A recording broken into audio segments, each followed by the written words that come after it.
ancient Sumerian texts. Hey, how you all going? It's Jai, that Aussie metal guy here with crank.com and with that metalstation.com. And today I'm getting to have a chat with They Watch Us from the Moon. I have Luna, Nemesis, and the General Shane 13, who are due to release their latest single, Return to Earth. Comes out on the 10th. Stoner, doom metal with a kind of a cosmic twist to it as well. So cheers for joining me, guys. Thank you very much for having us. Thank you. So tell me a little bit about, first off, I want to dive into this single. Tell me all about this single, where it come from, and I know it's working towards an album coming out later in the year as well. It's working out towards an album towards the spring, and it's also going to be in communion with a comic book that we all star in. So the whole concept thing ties into the single as that we are returning back to Earth. So that's kind of the concept where it comes from.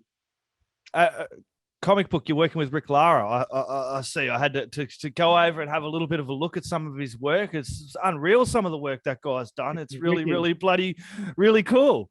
It is. I mean, you know, as far as doom metal and psychedelica and sci-fi horror goes, man, he's the guy. He's the guy. It's great fun. How did that partnership come about? Well, our bassist, Zach, and he are friends. Rick started a big site and Facebook page here called None More Black, which he's turned over to somebody else. And he started a couple of big giant horror convention, Days of the Dead being one, which is known throughout the States and the con culture, one of the biggest horror conventions in the States. And Zach runs a company with his wife called Atomic Cotton, and they do licensing t-shirts for horror movies and horror comics and wrestlers and stuff like that. And Zach knew Rick from that arena and has done work with them before. And Rick's done different art for Atomic Cotton presentations, and that's how he came into the circle, was from our bass player Zach. And all the art that you see popping up with us, that's all Rick. The comic book is going to be dark and dreary and doomy, and but like in a fun way. But like in a fun way, it's a comic. Yeah, well, you got the if you jump over, people jump over to your Bandcamp account. I believe you can get through to the comic book issue 1. Is it with the Moon Doom experience? Yeah, when we first put out the Moon Doom EP, we had done the whole thing was kind of a test. Like, okay, let's test this idea out and see what's going to float. And we started with the old traditional comic book look. And we decided to kind of reboot it. Artist that was doing that with us had to move on. Life, kids, that kind of stuff. And so Rick jumped on board, and that's where it happened. So that's the coming one. Still have the old one that people can get to if they want it. But they have a new singer, so we updated all of our stuff. Yes, and we're rebooting the whole shebang. So. Yeah, well, tell me about you coming on board, Luna, and your vocals. Tell us a little bit about yourself. We have a friend in common that I sit in with sometimes, who does original music, and it's more like funk rock type stuff.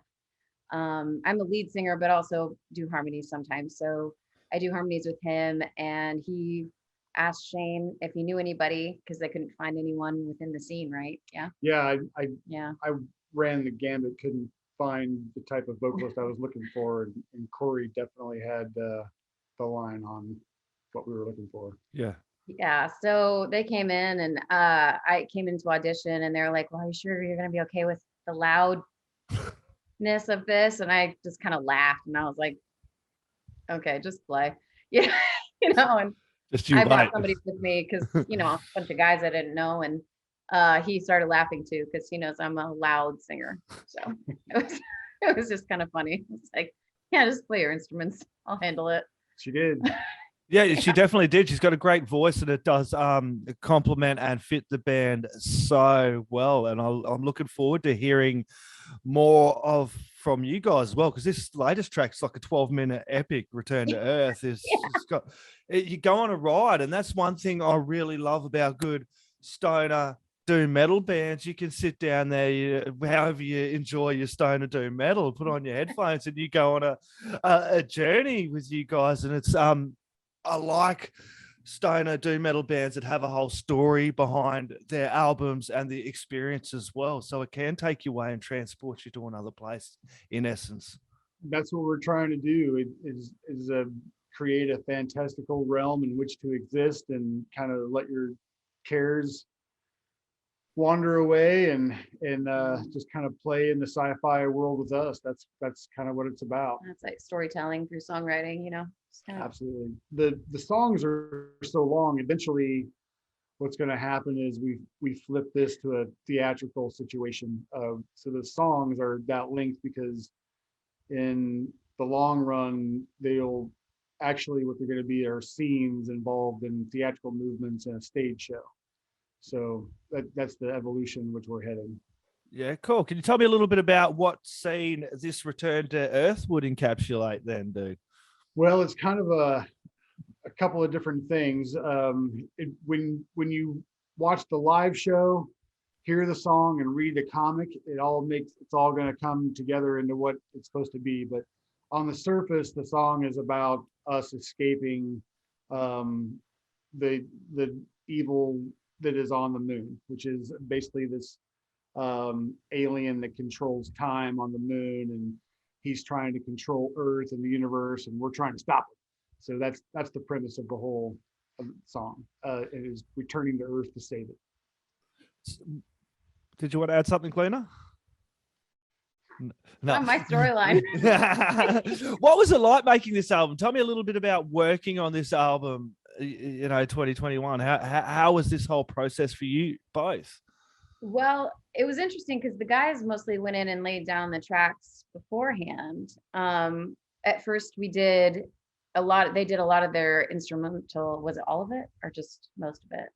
Everything except for like the candy parts. Yeah. A couple hours away from where we all live. So it was kind of a drive. And my singing partner and I, Nova, what's her name? 100101. She's she and I both drove up together and we were recording, and we had kind of an idea of what we wanted to do, but I think that the guy was more used to typical metal vocals. So when we're like, okay, we have like 12 parts we want to do, and he's like, what? So it was a little, we were starting to like build a dissonant chord, and he was like, oh, it's wrong, let me auto tune it. We're like, give us a second, let us lay down the other 5 parts, like and he's like, oh, I'm getting it. Like, yeah, be patient. So we did that, and then the rest of the vocals we did in-house. So we added the guitar player we have now, who also happens to be a pretty gifted producer, which is really nice. Pretty handy. So say it. What? You go. Oh yeah, it was really cool to have that and not have to drive 2.5 hours, and have his input on it. And he's a vocalist too, so he's added some parts, and got these guys to do some droney parts where we're like, we can't get that low, we need you to do it.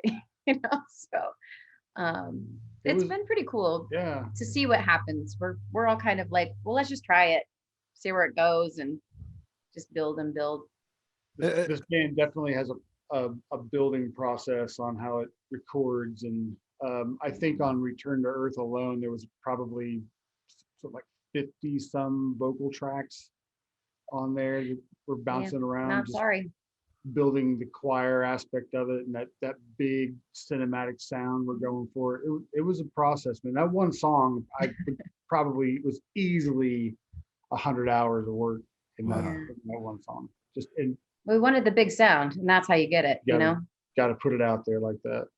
And it comes out on the 10th. Where's the best place people can head along and support you guys? I know you've got Bandcamp. If you got any other platforms people can get along and throw down some support, I know you're probably going to be all on the digital streaming platforms, but I'm about Yeah. merch and the physicals and buying and You can just throw supporting. money at us if you want Yes. to. Send money. Yeah.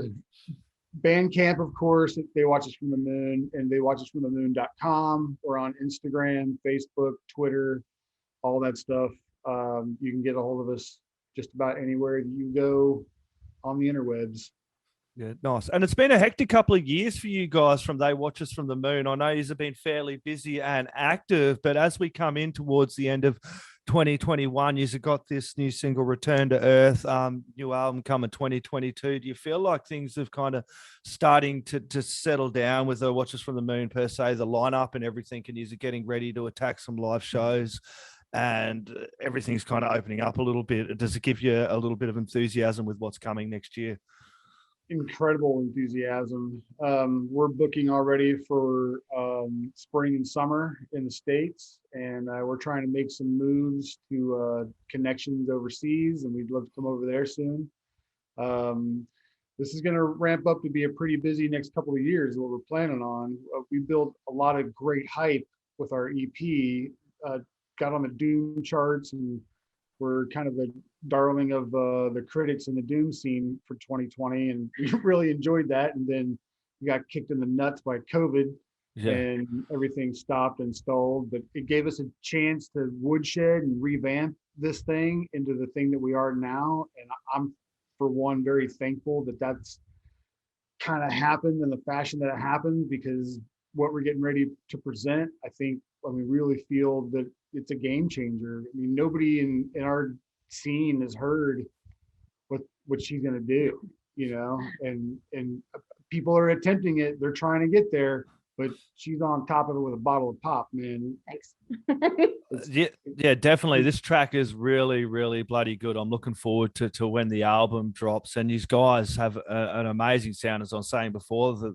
The story that goes with it all, it's going to go hand in hand, and it's going to make the full experience. And it's great to see when bands do go that extra yard and try and make a full experience. And I'm loving that I see the art direction and everything as well. How did it go with Rick? Did you all sit down as a unit, or how did he work this story in with you guys? Well,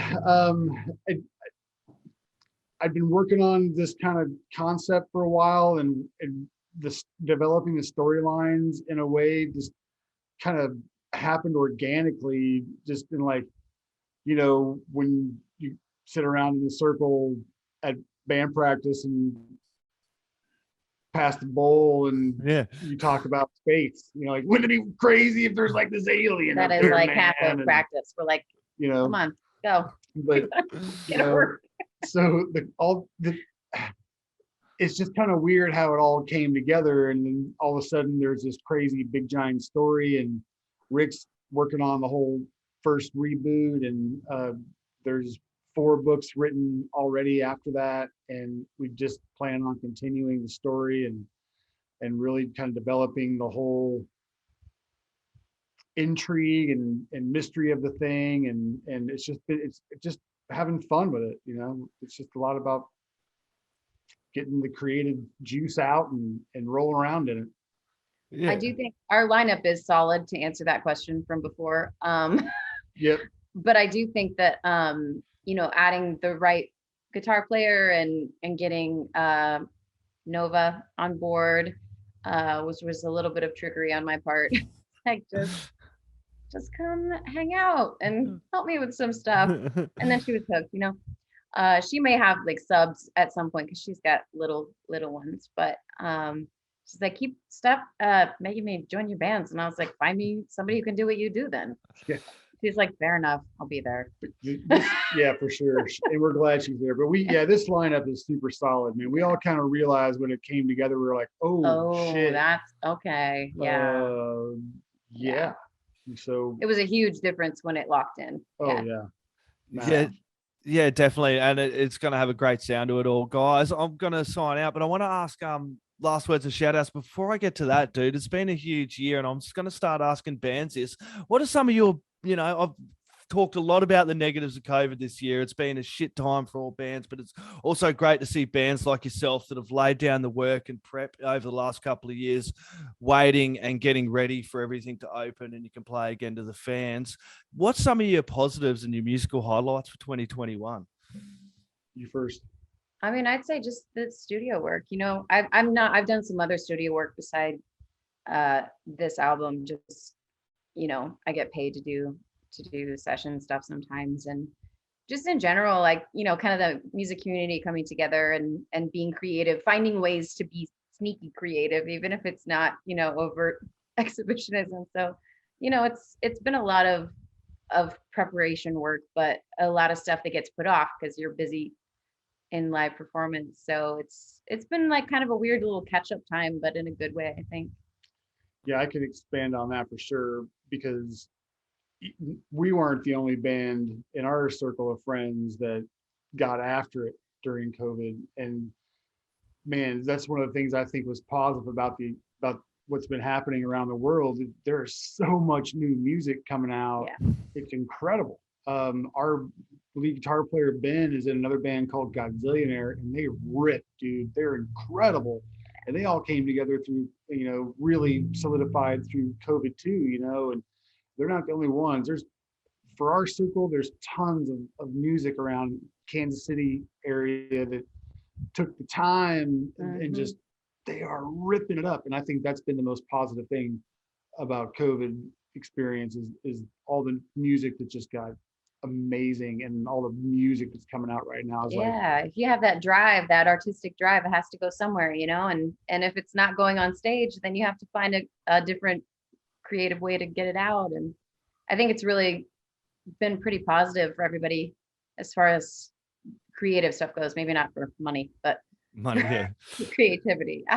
But it has given people more time to check out more bands. And I have noticed in the metal community that people are still buying merch. Like, a lot of people can't go to the shows, and a lot of people like myself that are just fans at heart, we're still buying loads of merch, records. I started building up a record collection at the start of this all because I couldn't go to gigs anymore. And I'm like, oh, well, what else can I expand on my collection? Fuck it. Let's buy a fucking record player and a heap of vinyl. So that has been good to see. This genre, because I've played in basically everything at this point. Any genre that's paying, right? But this is a particularly good one for the fans as far as merch goes. Like, people are really, really supportive in a way that's not normal, not usual. Sort of the country scene is a little bit like that as well, but this little subgenre is way more supportive of its artists than a lot of genres are. So that's what I love about it. Pop and hip hop, they'll just go download that shit where like metalheads are keen on hitting shows and buying merch. Tables, and it was really obvious which shows you were going to have to watch the table at, and it was so, and it was never at these gigs, which I think is really, it says a lot about the kind of people that this draws, and just their commitment to supporting the community and stuff. So awesome, guys. Thank you very much. I want to have a chat with you next year. I want to chat more about the story from They Watch From Us from the Moon. They Watch Us from the Moon. I'm looking forward to chatting to you guys again next year, kind of seeing where you're at and talking about the album and the further stories as it goes on. Return to Earth drops 10th of December. Everyone grab it, put it in the stereos, turn up really loud for the neighbors. Guys, do you have any last words, shout outs, or thank yous you'd like to add in there? Thank you very much for your time and support, and we really appreciate being on your show, and thank you very much. And everybody that sees this, come find us online and let's get weird together. Yep. Just that. Yep. Awesome. Thank you very much. You'll have a lovely evening. Thank you very much. Yes.